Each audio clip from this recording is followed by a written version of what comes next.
Сәлем достар, бүгінгі сабақта біз қазақ тілінде кеңес беру және ұсыныс жасау тәсілдерін үйренеміз.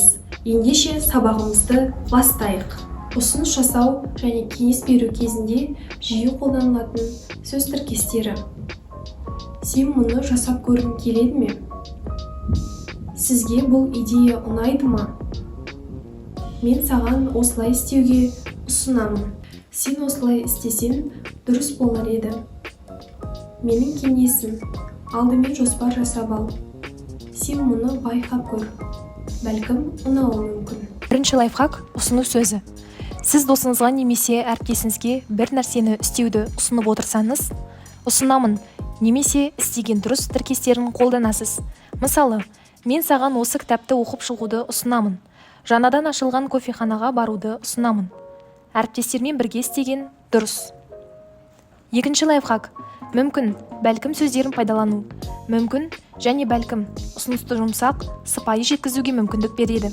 Мысалы, мүмкін сен бұл тапсырманы ертең істерсің. Бәлкім осы әдісті қолданып көрген дұрыс. Мүмкін біз бірге жұмыс істесек нәтижесі жақсы болады. Үшінші лайфхак – тыңдаушыға кеңес беру және оның себебін көрсету. Кеңес беру кезінде өйткені, себебі сөздері сөйлемге логикалық байланыс қосып, ойыңызды дәлелдейді де, ойыңыз сенімді әрі түсінікті болады. Мысалы, сен бұл ойды байқап көр, өйткені ол тез нәтиже береді.